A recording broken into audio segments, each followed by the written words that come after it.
Mtazamaji wa Nevia Media, ni siku nyingine tunakutana siku ya Jumamosi, na kumbuka huwa tukikutana hapa huwa tunapeana update mbalimbali za kimichezo na kuzungumza yale yaliyojiri kwenye uga wa michezo, na huwa tunazungumzia ligi yetu ya ndani ya NBC. Sasa siku ya leo nataka kukuwekea kile ambacho ameweza kukizungumza nahodha na beki wa klabu ya Simba Rushan De Reuck, na hii ni baada ya kuona taarifa nyingi kwenye mitandao ya kijamii watu wakimzungumzia kwamba amemnyang'anya Shomari Kapombe unahodha, lakini siku ya leo ameweza kufunguka.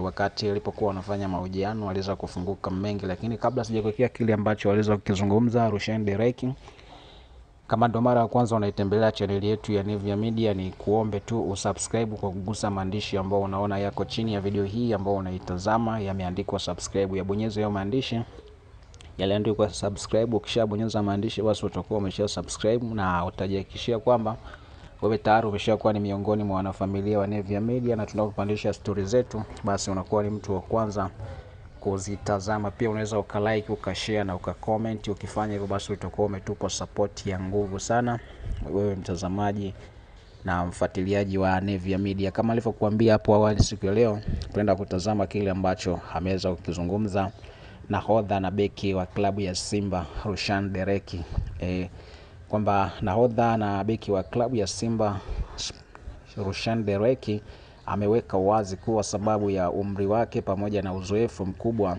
alionao katika soka ndio uliochangia benchi la ufundi pamoja na wachezaji wenzake kumpa jukumu la kuiongoza timu hiyo kama nahodha.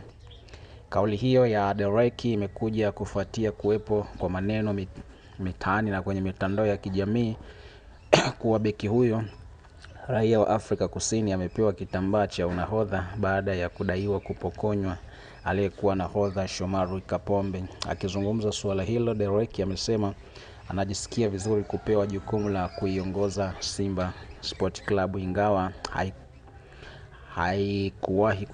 hakuwahi kufikiria au kutarajia kuwa siku moja angekuwa kiongozi wa timu hiyo uwanjani. Sasa na hapa naweza nikanukuu maneno yake ambayo aliweza kuyazungumza: labda ni kwa kuzingatia umri wangu, unajua nimewazidi umri wachezaji wengi hapa pamoja na uzoefu.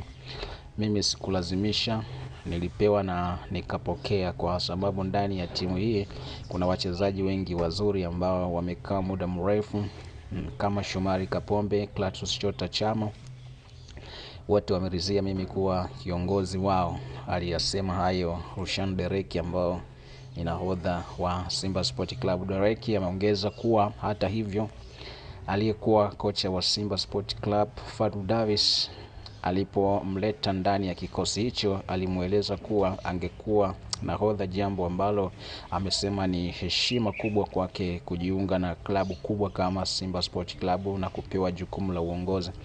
Kwa hiyo ameweza kuzungumza hayo kwamba sio kwamba ni yeye aliforce kuwa nahodha kama watu wanavyosema kwenye mitandao ya kijamii, bali ni wachezaji wenzake na benchi la ufundi limeweza kumwamini Rushan De Reuck na kumpa kitambaa cha unahodha na kuwa captain wa kikosi cha Simba Sport Club. Na ameweza kuwatoa wasiwasi ni kwamba ni kutokana na umri wake na uzoefu wa kucheza kwa muda mrefu ndio umemfanya yeye kupewa cheo hicho cha unahodha na kuwaongoza wachezaji wenzake ndani ya kikosi hicho. Sasa kama umeitazama video hii, kabla hujaacha video hii, ni kuombe usubscribe kwa kugusa maandishi ambayo unaona yako hapo yameandikwa subscribe. Ukifanya hivyo basi utakuwa umetisha sana na utakuwa umeshajihakikishia kwamba wewe tayari ni mwanafamilia wa Nevia Media, na tunapopandisha stories zetu basi unakuwa ni mtu wa kwanza kuzitazama. Pia unaweza ukalike, ukashare, ukacomment au ukaweka ujumbe wako hapo.